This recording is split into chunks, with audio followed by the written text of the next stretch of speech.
आज का टॉपिक है इश्यू ऑफ शेयर्स। इसको हम लोग 4 पार्ट में कवर करेंगे। तो चलो शुरू करते हैं चैप्टर को। हमारा हेडिंग होगा इश्यू ऑफ शेयर्स।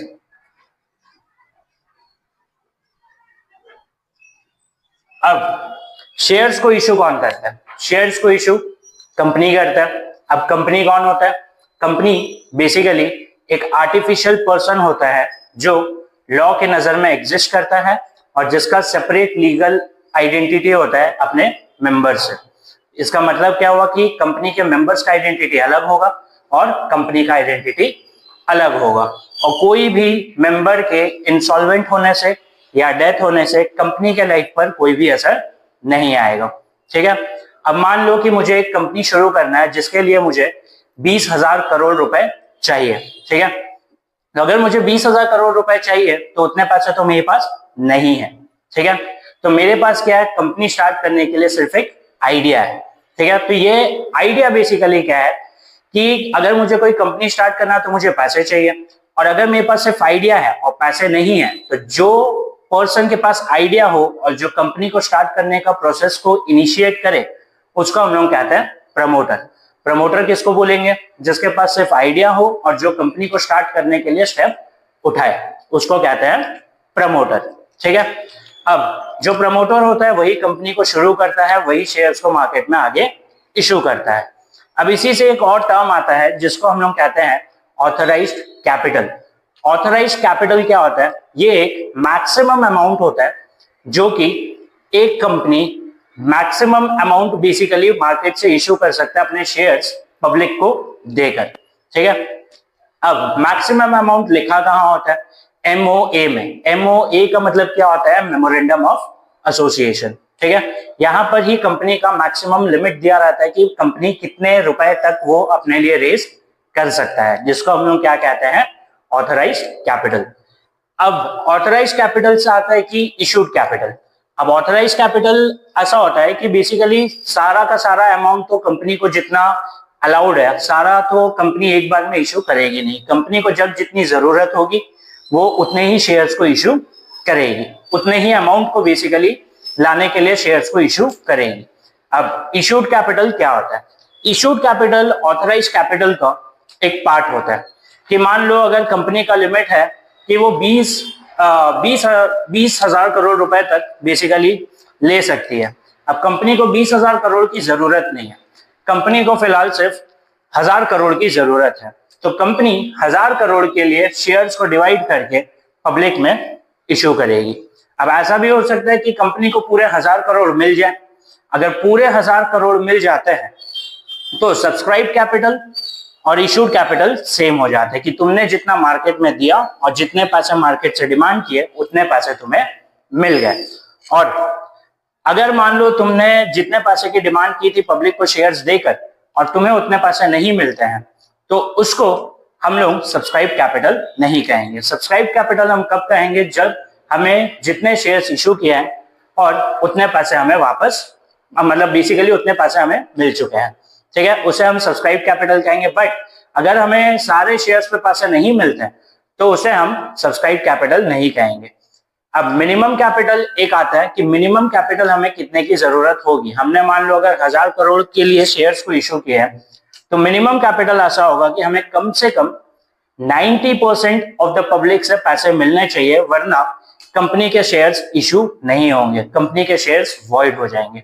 तो 90% कंपनी के शेयर्स के लिए हमें जरूरत है कि 90% ऑफ द कंपनी के शेयर्स के पैसे हमें मिल जाने चाहिए। तो उसे हम कहते हैं मिनिमम कैपिटल। अब एक आता है called up. Called up capital ऐसा होता है कि कंपनी ने जितने पैसे मांगे होंगे, कंपनी ने जितने पैसे मांगे होंगे उतने पैसे को हम लोग बोलेंगे कॉल्ड अप कैपिटल। अब अगर हम लोग कंसिडर करते हैं कि एक शेयर का रेट है, एक शेयर का रेट है 100 रुपीज। ठीक है। अब कंपनी ने, अब ये 100 को हम लोग 3 पार्ट में डिवाइड कर सकते हैं। मान लेते हैं कि पहला पार्ट जो है वो है 50, दूसरा पार्ट जो है वो है 30 और तीसरा पार्ट जो है वो है 20। तो अब ये जो 50 है, मान लो अभी कंपनी ने 50 रुपीज मांगे तो हमारा कॉल्ड अप क्या होगा? हमारा called up by the company का अमाउंट क्या होगा? 50 रुपीज। पर ये तो एक शेयर का रेट हुआ। लेकिन मान लो अगर हमने मार्केट में बेसिकली 10,000 या 1 लाख शेयर्स ले लेते हैं, 1 लाख शेयर्स हमने मार्केट में इशू किया, तो अगर 1 लाख शेयर्स हमने अगर मार्केट में इशू किया तो बेसिकली 1 लाख शेयर्स हमने मार्केट में इशू किया और उसके लिए हमने हर एक शेयर पर 50 रुपए मांगे हैं, तो टोटल हमारे पास कितने आ जाएंगे 1 lakh into 50, 1 lakh into 50 that is 50 lakh रुपए हमारे पास आ जाएंगे। तो ये 50 लाख रुपए हमारा कॉल्ड अप अमाउंट हो सकता है और पर शेयर के हिसाब से देखें तो 50 रुपीज हमारा called up amount by the company हो सकता है। ठीक है, अब कॉल्ड अप तो चलो कंपनी ने मांगा तो हम लोगों ने पैसे दे दिए। अब आता है क्या पेड अप। अब मान लो कंपनी ने 50 मांगे और 30 मांगे, पहले 50 मांगे और उसके बाद 30 मांगे, लेकिन लोग जो सब्सक्राइबर्स है, जो शेयर होल्डर्स है, उन्होंने बेसिकली 50 दिया पर 30 नहीं दिया। तो सब्सक्राइबर्स जो है उन्होंने कितने पैसे दिए, सिर्फ 50 दिए, 30 नहीं दिए। तो जितने बेसिकली सब्सक्राइबर्स कंपनी को पैसा देते हैं उसको हम लोग पेड अप बोलते हैं। ठीक है, अब ये जो 50, 30 और 20 है, इसको हम लोग ऐसा बोल सकते हैं कि मान लो हमने अभी 1 लाख शेयर्स इशू किए हैं, तो एप्लीकेशन पे हम ले रहे हैं 50 रुपीज, एप्लीकेशन पे हम ले रहे हैं 50 रुपीज, अलॉटमेंट पे हम ले रहे हैं 30 रुपीज और मान लो फर्स्ट कॉल पे हम ले रहे हैं 20 रुपीज। ठीक है, ये हमारा फर्स्ट कॉल जो कि कितने रुपए का है, 20 रुपीज का है। ठीक है, अब सब्सक्राइबर्स कौन होते हैं, बेसिकली जो कंपनी के शेयर्स को खरीदना चाहता है उनको बोलता है सब्सक्राइबर्स। और मैं मान लो कंपनी हूं, मैंने 1 लाख शेयर्स मार्केट में लाया है और मैंने कहा है कि जिसको जिसको मेरे कंपनी के शेयर्स चाहिए वो मुझे एप्लीकेशन फॉर्म भरे और हर एक शेयर के 50 रुपीज दे। अब मान लो 1 लाख शेयर्स है, उसमें से ए ने बोला मुझे 10,000 शेयर्स चाहिए। अब 10,000 शेयर्स चाहिए तो ए हमें कितने पैसे देगा, ए को कितने शेयर्स चाहिए, 10,000 शेयर्स चाहिए। ठीक है, अब जब ए को 10,000 शेयर्स चाहिए तो ए पहले हमें कौन से पैसे देगा, एप्लीकेशन के पैसे देगा। तो हमें 10,000 शेयर्स पे 50 रुपए किसके मिलेंगे, एप्लीकेशन के मिलेंगे। अब जब एप्लीकेशन के पैसे मिल जाने के बाद हमें किसके पैसे मिलेंगे, ए से ही हमें मिलेंगे ऑब्वियसली। किसके पैसे मिलेंगे, अलॉटमेंट के पैसे मिलेंगे। कितने शेयर्स पे मिलेंगे, 10,000 शेयर्स पे। तो 10,000 शेयर्स पे अलॉटमेंट का पैसा कितना होगा, 10,000 इंटू 30 जो कि होगा अलॉटमेंट का पैसा। अब वापस एक कॉल और बचा है जो कि 20 रुपए का और वो है हमारा फर्स्ट कॉल। तो ए से हमें 10,000 शेयर पे फर्स्ट कॉल के पैसे मिलेंगे, ए से हमें 10,000 शेयर्स पे फर्स्ट कॉल के पैसे मिलेंगे। ठीक है, कौन सा कॉल, फर्स्ट कॉल। तो फाइनली जब ये सारा अमाउंट मिल जाएगा तो हमें टोटल ए से 10,000 शेयर्स पे कितने रुपए मिलेंगे, 10,000 इंटू 100 कैसा आया, 50 एप्लीकेशन का, 30 अलॉटमेंट का और 20 फर्स्ट एंड फाइनल कॉल का। जो भी लास्ट कॉल होगा वही हमारा फाइनल कॉल होता है। जैसे हमारा ये फर्स्ट कॉल है, इसके बाद कोई कॉल नहीं है, तो इसको हम लोग क्या कहेंगे, फर्स्ट एंड फाइनल कॉल। अब मान लो अगर इसके बाद सेकेंड कॉल होता तो इसको हम लोग क्या कहते हैं, सेकेंड एंड फाइनल कॉल। अब ये तो ऐसा बेसिकली रफ वर्क हुआ। अब हमें इन सबको रिकॉर्ड करना होगा। तो रिकॉर्ड करना मतलब क्या, जर्नलाइज करना। तो अब हम इन सबको जर्नलाइज कैसे करेंगे, ठीक है। तब जर्नलाइज करने के लिए हमें एक फुल फ्लेजेड क्वेश्चन चाहिए। तो चलो क्वेश्चन देखते हैं कि क्या है। क्वेश्चन ऐसा होगा कि मान लो एक कंपनी है ए लिमिटेड, ठीक है, same number of shares issued रखता है। अब मान लो एक कंपनी है ए लिमिटेड, उन्होंने मार्केट में कितने शेयर्स इशू किया, 1 लाख शेयर्स इशू किए, ठीक है। अब जब 1 लाख शेयर्स इशू किए तो पर शेयर का प्राइस है, पर शेयर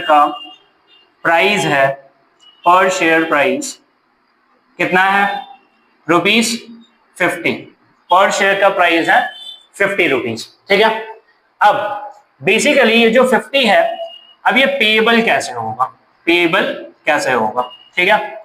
पेएबल होगा 20 रुपीज एप्लीकेशन में होगा, 20 रुपीज एप्लीकेशन में होगा, फिर 10 रुपीज अलॉटमेंट में होगा, ठीक है, 10 रुपीज अलॉटमेंट में होगा और वापस से 10 रुपीज हमारा फर्स्ट कॉल में होगा, तो कितने हो गए 40 हुआ, और फिर से 10 रुपीज जो होगा वो हमारा सेकेंड एंड फाइनल कॉल में होगा। ठीक है, ये क्लियर है। अब all the monies are duly received, all the money is duly received, पूरा पैसा हमें मिल चुका है, ऐसा कोई भी नहीं है जिसने हमें पैसा नहीं दिया है। All the money is duly received. तो ये हमारा एक शॉर्ट में क्वेश्चन है। अभी एग्जाम्स आया तो क्वेश्चन शॉर्ट रखता है और जितना जरूरत है उतना रखता है। तो अब इसको हमको क्या करना है, बेसिकली जनरलाइज करना है। तब जनरलाइज कैसे करेंगे, हमेशा पहले प्रैक्टिकली सोचो कि अगर तुमको शेयर्स खरीदना है, ठीक है, मान लो तुम ऑफलाइन शेयर्स खरीदते हो, आजकल तो सब ऑनलाइन है, बट अब तुम अगर ऑफलाइन शेयर्स खरीदते हो तो तुम पहले उसका फॉर्म भरोगे, और जब तुम फॉर्म भरोगे तो उसमें तुम बताओगे कि तुम्हें कितने शेयर्स चाहिए। अब हम लोग क्या मान के चल रहे हैं कि all the money is duly received. इसका मतलब क्या है कि हमने 1 लाख शेयर मार्केट में लेकर आया और पूरा 1 लाख शेयर जो है वो बिक चुका है, मतलब पब्लिक ने उसके लिए सब्सक्राइब कर लिया है। ठीक है, तो हम लोग क्या करेंगे, बेसिकली 1 लाख शेयर्स पे ही सारा अमाउंट को कैलकुलेट करेंगे। अब पहले एप्लीकेशन में जब तुम लिखते हो कि हमें इतने शेयर्स चाहिए, तो मान लो एक ही इंसान आता है और वो 1 लाख शेयर्स मांग लेता है, वो कहता है कि मैं पूरे 1 लाख शेयर्स लूंगा। तो अब वो उसको पहले कितने रुपए देने पड़ेंगे, जब वो फॉर्म फिल करेगा तो उसे 20 रुपए एप्लीकेशन के देने पड़ेंगे। अब जब एप्लीकेशन का पैसा हमको मिलेगा, तो जब पैसा आता है तो हम किसको डेबिट करते हैं, बैंक को। जब पैसा आता है बैंक में तो हम बैंक को डेबिट करते हैं, bank account debited to share application. किस चीज का पैसा आया, शेयर एप्लीकेशन का पैसा आया, तो इसीलिए हम लोग क्या करेंगे, bank account debited to equity share application account.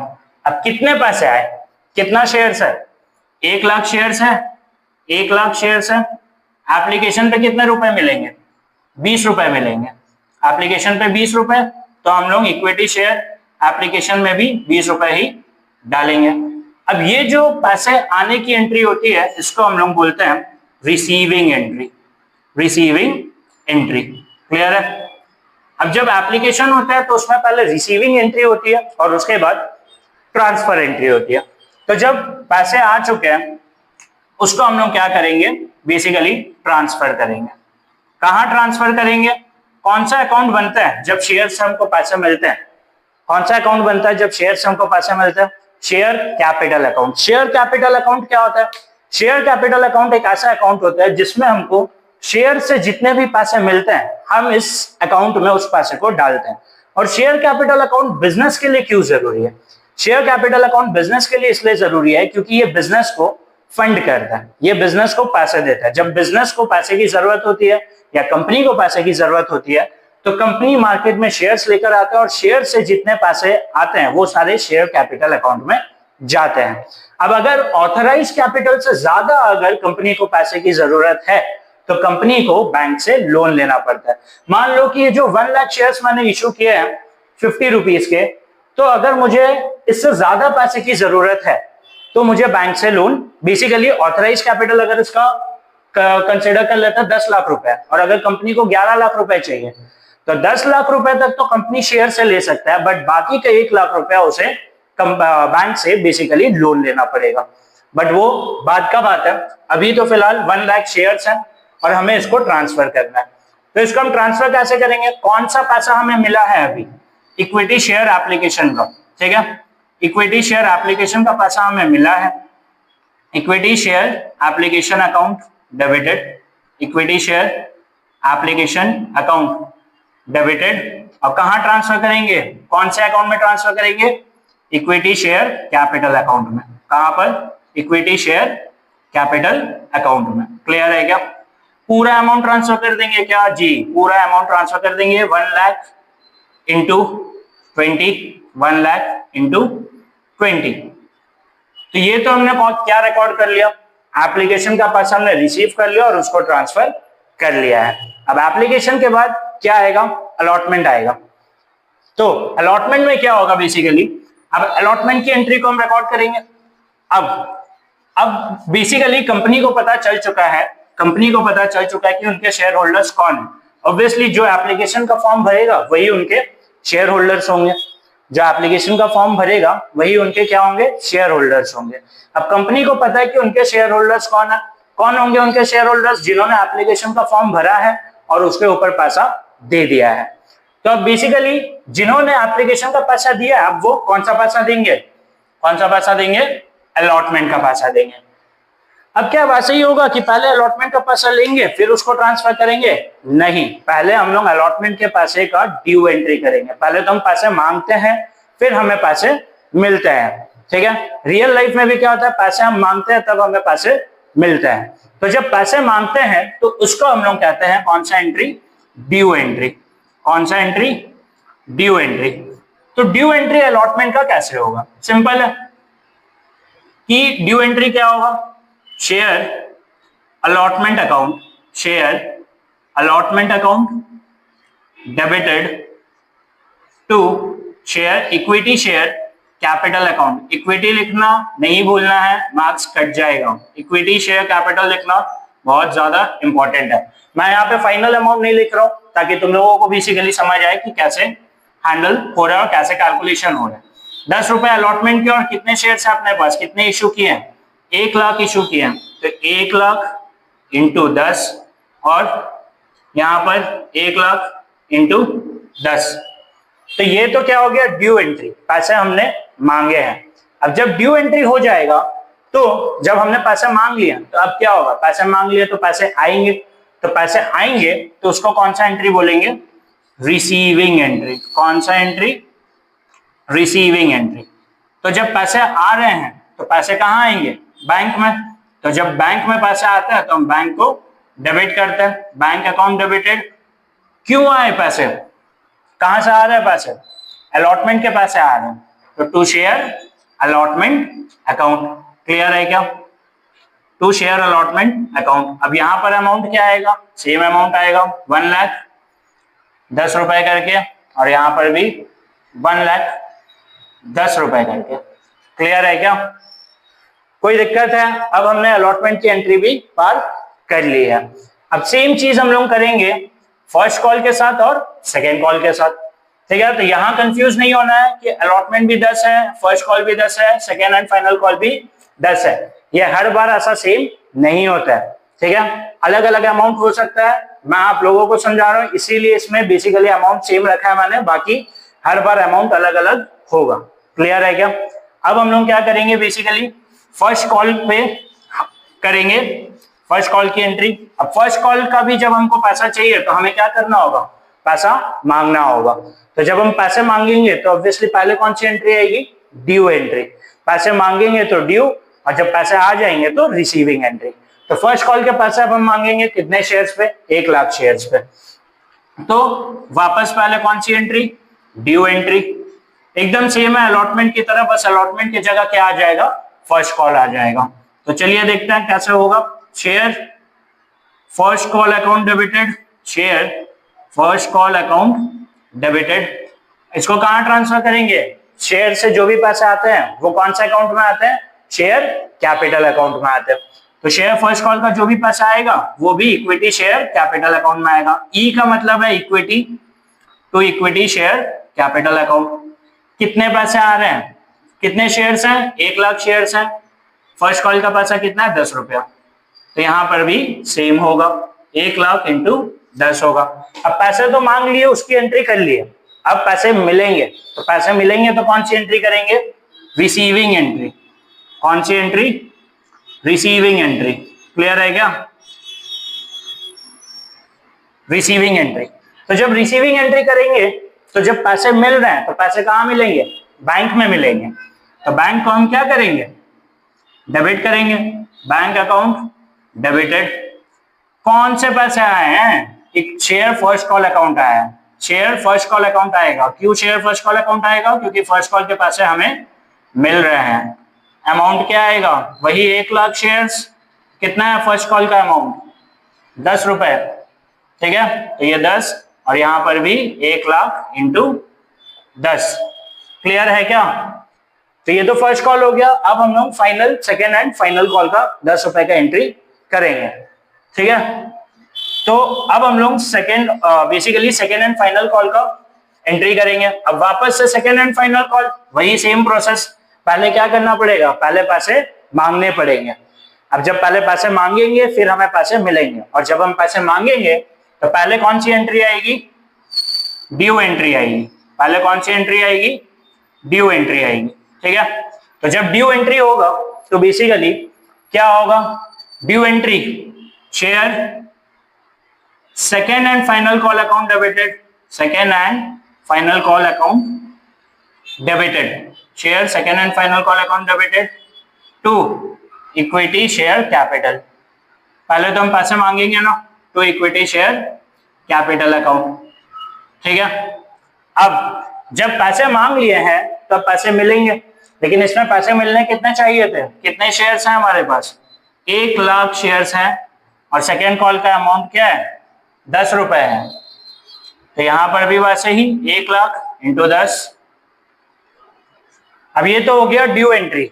अब क्या होगा, रिसीविंग एंट्री। अब हमें पैसे मिलेंगे, तो पैसे हमें किस में मिलेंगे, बैंक में मिलेंगे। तो जब बैंक में मिलेंगे, पैसे मिलने की एंट्री में हम रिसीविंग एंट्री करेंगे। तो हमको बैंक में जब पैसे आएंगे तो हम बैंक को क्या करेंगे, डेबिट करेंगे। बैंक अकाउंट डेबिटेड, कौन से पैसे मिल रहे हैं, share second and final call, to share second and final call. कितना अमाउंट मिल जाएगा, वही सेम 1 लाख पे 10 रुपए करके। 1 लाख हमारे शेयर्स का इशू नंबर है और 10 रुपए हमारा सेकेंड एंड फाइनल कॉल का अमाउंट है। तो 1 लाख इंटू 10।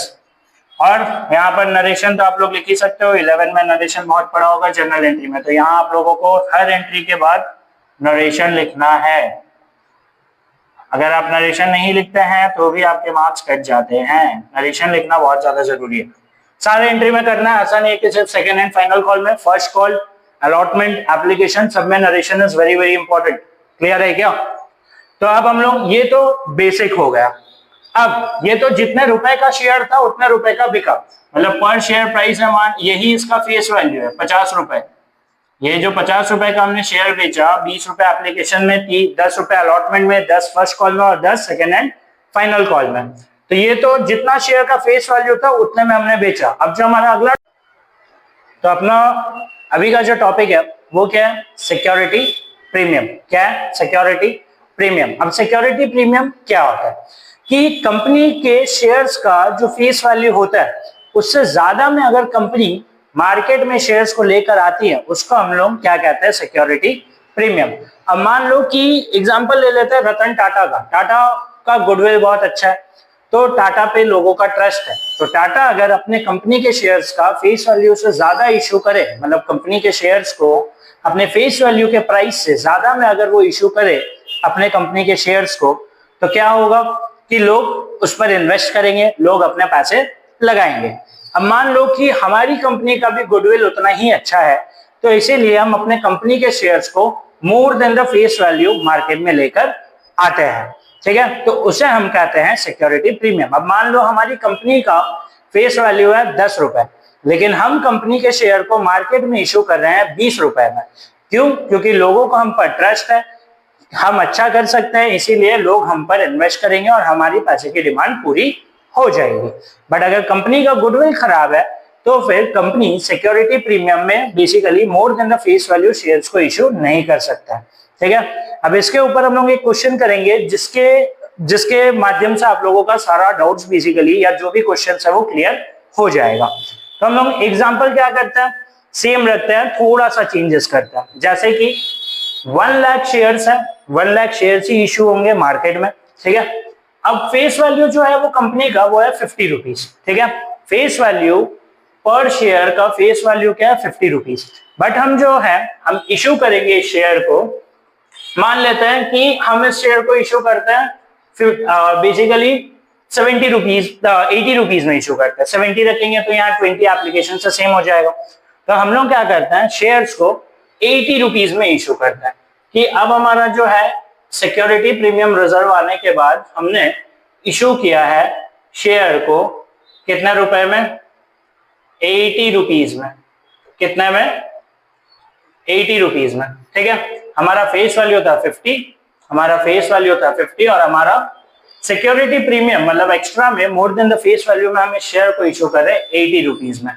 अब बेसिकली सबसे पहला क्वेश्चन दिमाग में ये आएगा कि सिक्योरिटी प्रीमियम में हम इशू तो कर दे रहे हैं, more than the face value हम लोग इशू तो कर दे रहे हैं, बट इसका एंट्री हम करेंगे कहाँ? तो इसमें बेसिकली दो केस होता है कि सिक्योरिटी प्रीमियम के बारे में अगर क्वेश्चन में कुछ भी नहीं बोला है, जैसे यहाँ पे कुछ बोला है क्या, बस खाली बोला है कि 80 रुपए में हम इश्यू करेंगे शेयर को, ठीक है।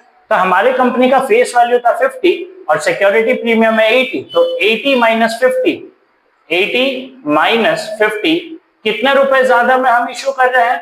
30 रुपीज ज्यादा में इश्यू कर रहे हैं। तो ये जो 30 है ये हमारे प्रीमियम का फाइनल अमाउंट है कि भाई एक शेयर पे 30 रुपया ज्यादा हम लोग कमा रहे हैं। तो अब बेसिकली इसको कैसे हम लोग रिकॉर्ड करेंगे? इसको रिकॉर्ड करने का जैसे मैंने पहले भी बताया कि दो तरीका है कि अगर क्वेश्चन साइलेंट है तो इसको हम अलॉटमेंट के साथ साथ में एडजस्ट कर लेंगे, लेकिन अगर क्वेश्चन में बोला है कि फर्स्ट कॉल में 30 रुपया प्रीमियम है तो फर्स्ट कॉल के साथ एडजस्ट करेंगे, सेकंड में बोला है तो सेकंड में करेंगे, क्वेश्चन में जहां बोला होगा वहां सिक्योरिटी प्रीमियम को एडजस्ट करेंगे। लेकिन अगर क्वेश्चन में कुछ भी नहीं बोला हुआ है तो बाय डिफॉल्ट हम किसके साथ एडजस्ट करते हैं? उसको अलॉटमेंट के साथ एडजस्ट करते हैं। अलॉटमेंट के साथ कैसे एडजस्ट करेंगे? अब जब अलॉटमेंट का पैसा हमारे पास आता है, बताया था ना receiving entry bank account debited to share allotment, उसी के नीचे हम लोग सिक्योरिटी प्रीमियम को भी क्या कर देंगे? क्रेडिट कर देंगे। अब ये जो सिक्योरिटी प्रीमियम अकाउंट है बेसिकली ये क्या है? ये एक नॉमिनल अकाउंट है। नॉमिनल अकाउंट मतलब क्या कि अगर इनकम होगा तो हम क्रेडिट करेंगे और एक्सपेंस होगा तो हम डेबिट करेंगे। बट अगर हम हर शेयर पे 30 रुपया ज्यादा कमा रहे हैं तो ये हमारा इनकम है या एक्सपेंस है? इनकम है। तो इनकम जब बढ़ता है, नॉमिनल का रूल क्या बोलता है? Debit all expenses and losses, credit all incomes and gains. तो जब हम इनकम हो रही है हमारी तो हम जिस वजह से इनकम हो रही है उसी वजह को हम क्रेडिट भी करेंगे। तो चलो अब क्वेश्चन सेम रखते हैं, एक बार मैं क्वेश्चन रिकॉल कर देता हूं, क्या चेंजेस हुआ है वो बता देता हूं, फिर हम इसको जनरलाइज करेंगे। अब देखो कितने शेयर्स इशू हुए हैं मार्केट में? 1 लाख शेयर इशू हुए हैं। इसमें 1 लाख शेयर में से पर शेयर प्राइस कितना है? 50 रुपए है। 50 रुपए है, 50 रुपए बेसिकली जो है वो क्या है? फेस वैल्यू है। बट हम कितने रुपए में इशू कर रहे हैं? हम 80 रुपीज में इशू कर रहे हैं, ठीक है। अब उसमें से इसको हम पे कैसे करते हैं? 20 रुपए एप्लीकेशन में देते हैं, 10 रुपए हम अलॉटमेंट में दे रहे हैं, 10 रुपए हम फर्स्ट कॉल में दे रहे हैं और 10 रुपए हम सेकेंड एंड फाइनल कॉल में दे रहे हैं, और पूरा पैसा हमको वापस से मिल चुका है। अब देखो क्या मैंने क्वेश्चन में ये बताया कि सिक्योरिटी प्रीमियम किस में एडजस्ट करना है? नहीं। तो बाय डिफॉल्ट हम किस में एडजस्ट करेंगे? अलॉटमेंट में एडजस्ट करेंगे। अलॉटमेंट के जब पैसे मिलेंगे उसमें एडजस्ट करेंगे और बाकी सारी की सारी एंट्री सेम रहेगी। क्लियर है क्या? तो चलो एप्लीकेशन में पहले ड्यू एंट्री या रिसीविंग एंट्री, ऑब्वियसली तुम कोई भी चीज का फॉर्म भरोगे तो पहले उसके पैसे दोगे, तो पहले क्या होगा? एप्लीकेशन के लिए रिसीविंग एंट्री। अब एप्लीकेशन पे कितने रुपए हमें मिल रहे हैं? एप्लीकेशन पे 20 रुपए मिल रहे हैं। कितने शेयर्स पे मिल रहे हैं? 1 लाख शेयर्स पे मिल रहे हैं। तो पहले एप्लीकेशन के लिए हम क्या करेंगे? रिसीविंग एंट्री करेंगे। क्या करेंगे? Receiving entry. तो क्या होगा? ऑब्वियसली पैसे आए तो कौन सा account debit? Bank account debit, ठीक है। कौन से पैसे आ रहे हैं? शेयर एप्लीकेशन के पैसे आ रहे हैं। Bank account debited to share application, ठीक है। अब शेयर एप्लीकेशन तो कर दिया। अब यहां पर अमाउंट क्या आएगा? एकदम सिंपल, कितने शेयर्स थे? 1 लाख शेयर्स थे। 1 लाख शेयर्स पे कितने रुपए मिल गए? 20 रुपए मिल गए। और यहां पर भी हम सेम करेंगे, यहां पर भी हम सेम करेंगे। अब ये तो रिसीविंग एंट्री हो गया। अब क्या होगा? रिसीविंग तो हो गया, अगला एंट्री क्या होगा? Due entry. कोई भी ट्रांजैक्शन का 2 एंट्री होता है, ये अभी के लिए आप लोगों को दिमाग में बैठा लेना। 2 एंट्री कौन सा? एक रिसीविंग और एक ड्यू। या तो एप्लीकेशन है तो पहले रिसीविंग और फिर ड्यू, और बाकी allotment first call second call है तो पहले ड्यू और फिर रिसीविंग। अब इसकी ड्यू एंट्री करते हैं। कौन से पैसे मिले? कौन से पैसों की मांग की हमने? Share application account debited. Share application account debited. कितने रुपए मिलेंगे? 1 लाख रुपए मिलेंगे। कितने शेयर्स पे? 20 शेयर्स पे। टू, यहां पे क्या करेंगे? To equity share capital. Share capital account क्यों बनाते हैं? ताकि वो बिजनेस को फंड करे। शेयर से जितने पैसे आएंगे वो हम लोग शेयर कैपिटल में ही डालेंगे। क्या वहां दूसरे पैसे डाल सकते हैं? नहीं, सिर्फ शेयर से आए हुए पैसे ही डाल सकते हैं शेयर कैपिटल में। क्लियर है क्या? तो ये तो हो गई हमारी एप्लीकेशन की एंट्री। और ऑब्वियसली एक चीज जो मैंने पहले भी कहा, नरेशन लिखना नहीं भूलना है, कहीं पर भी नरेशन मिस नहीं होना चाहिए। क्लियर है क्या? नरेशन क्लास 11 का पढ़ाई है। ये एप्लीकेशन का हो चुका है। अब दूसरा जो एंट्री हम लोग करेंगे वो हम करेंगे किसका? अलॉटमेंट का। अब अलॉटमेंट में बहुत ध्यान रखना है, क्वेश्चन में सिक्योरिटी प्रीमियम के बारे में कुछ भी नहीं बोला है। तो सिक्योरिटी प्रीमियम का जो ये 30 रुपए है ये हम अलॉटमेंट के साथ ही एडजस्ट करेंगे। बट क्या पहले ड्यू एंट्री में एडजस्ट कर देंगे क्या? नहीं, रिसीविंग एंट्री में एडजस्ट करेंगे। तो ये तो अलॉटमेंट है, तो पहले कौन सा एंट्री होगा? ड्यू एंट्री होगा। पहले कौन सा एंट्री होगा? ड्यू एंट्री होगा। अब ड्यू एंट्री में हम क्या करते हैं? पैसे मांगते हैं कि दे दो बाबू, अलॉटमेंट के पैसे दे दो। तब अलॉटमेंट के पैसे मांग रहे हैं, तो अलॉटमेंट के पैसे मांगे तो share allotment account debit to equity share capital account, equity share capital account.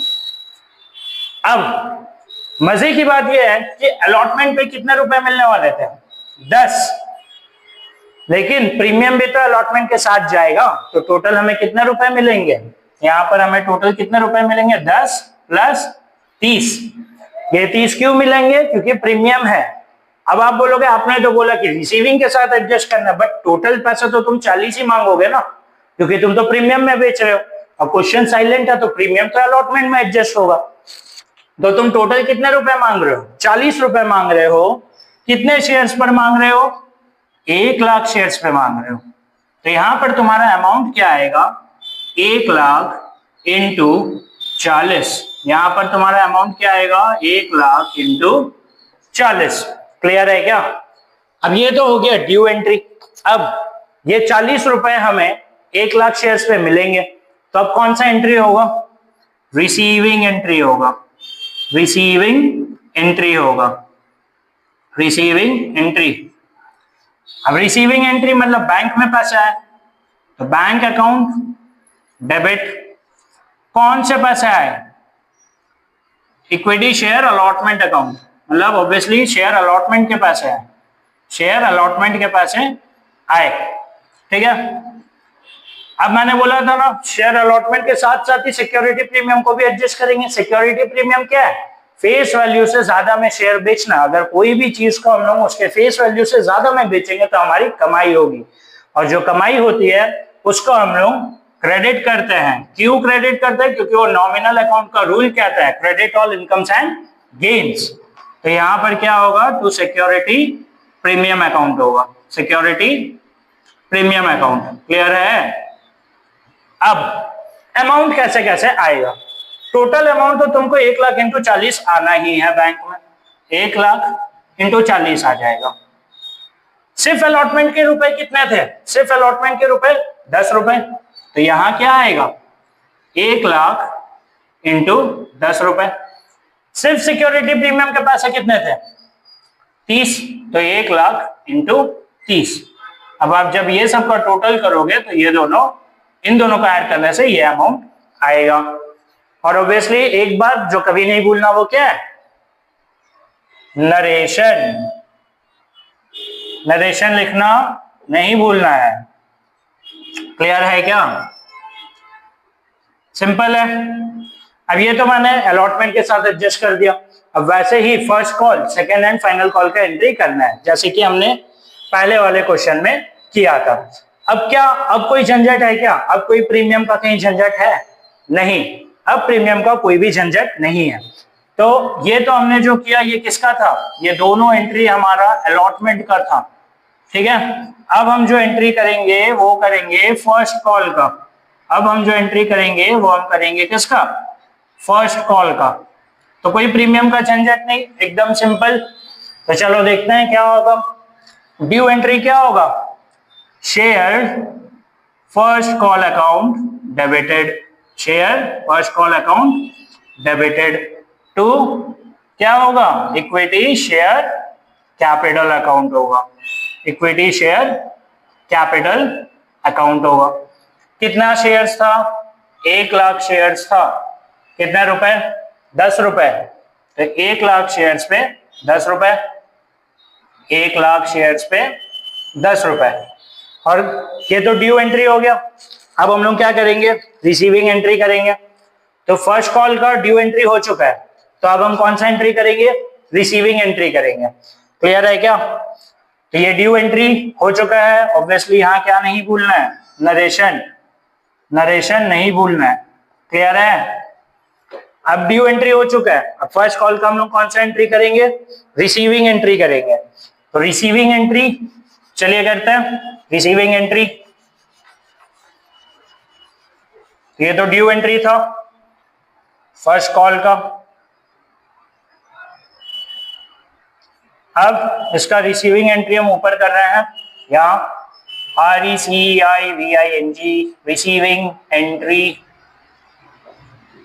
तो पैसे आएंगे तो कौन सा अकाउंट डेबिट होगा, बैंक अकाउंट डेबिटेड, और क्रेडिट कौन सा होगा, कौन से पैसे आ रहे हैं, equity share first call account, to equity share first call account.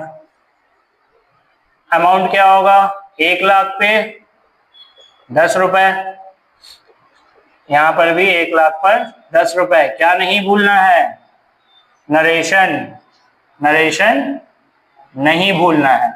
Clear है?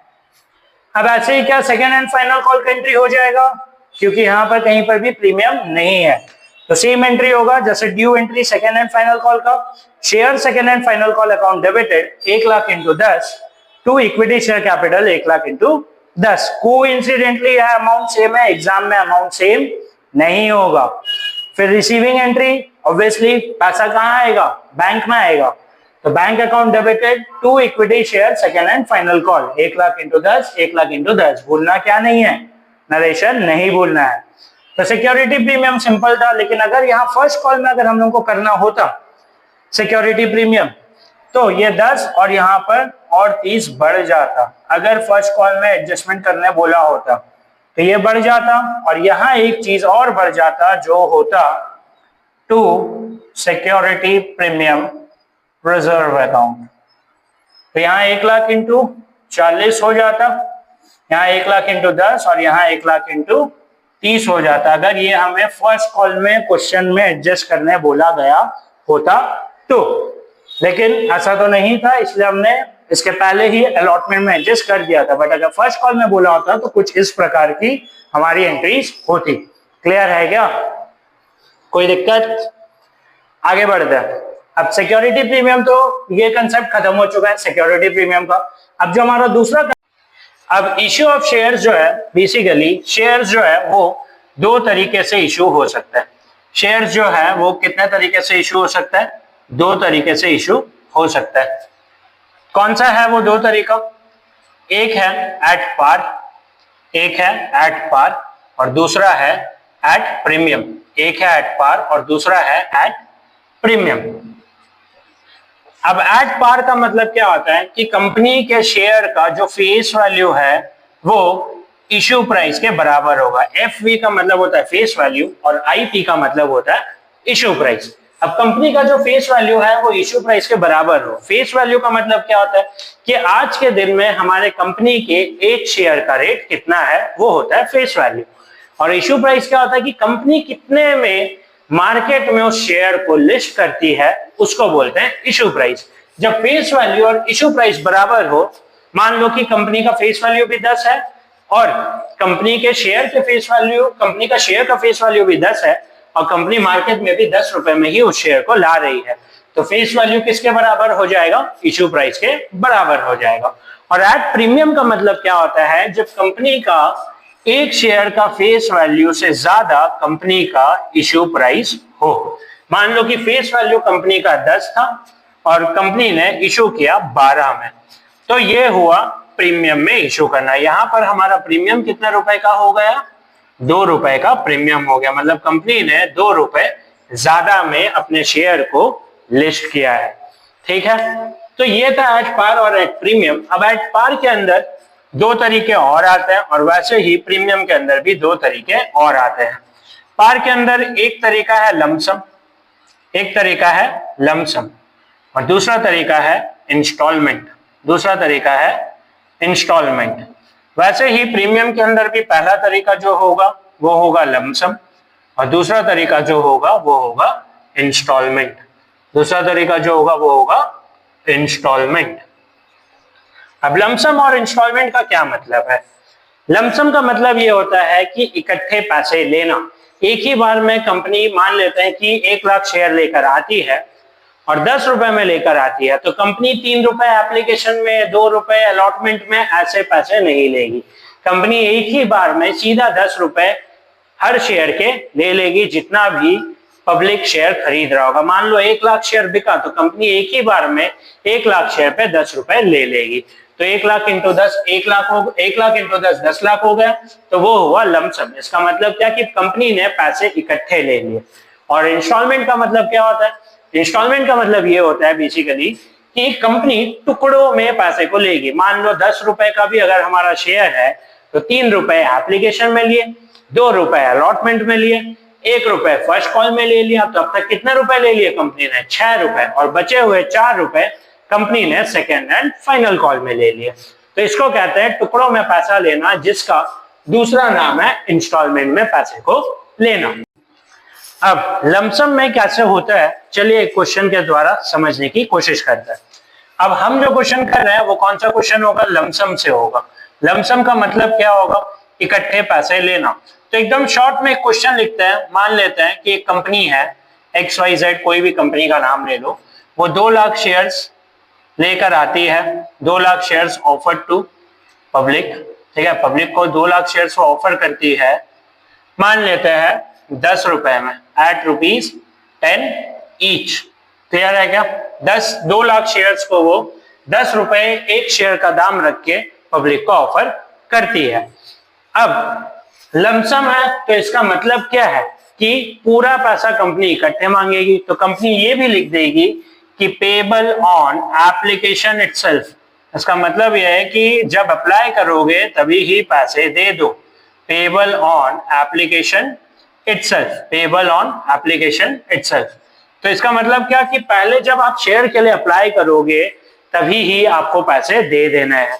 तो जब हम अप्लाई करेंगे तो कंपनी के पास तो पहले पैसे आएंगे, तो पैसे आते हैं तो हम कौन सा अकाउंट डेबिट करते हैं? बैंक अकाउंट को डेबिट करते हैं।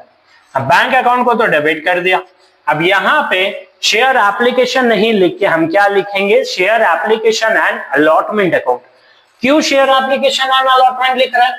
क्योंकि जब एक कंपनी पैसे इकट्ठे ले रही है तो आपको शेयर भी तो साथ ही साथ दे देगी।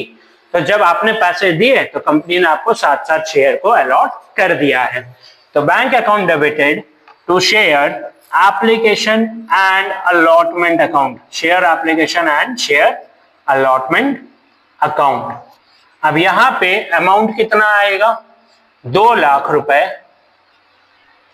इंटू 10, 2 लाख शेयर्स इंटू 10 रुपए, 2 लाख शेयर्स इंटू 10 रुपए करके हमारा अमाउंट आएगा। तो ये तो हमारी हो गई रिसीविंग एंट्री। अब हम क्या करेंगे? Transfer entry. तो ट्रांसफर एंट्री क्या कहती है? शेयर एप्लीकेशन, सिर्फ शेयर एप्लीकेशन लिखेंगे या शेयर अलॉटमेंट भी लिखेंगे?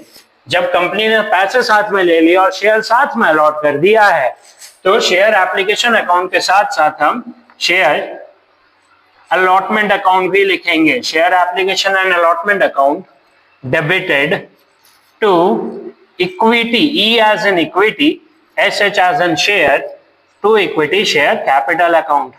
अमाउंट क्या आ जाएगा? अमाउंट हमारा दोनों के लिए आ जाएगा सेम, 2 लाख इंटू 10। 2 लाख क्यों कर रहे हैं? 2 लाख हमारा शेयर्स है जो कंपनी ने पब्लिक को ऑफर किया है और 10 रुपए कंपनी इकट्ठे मांग रही है। क्या नहीं भूलना है? नरेशन नहीं भूलना है।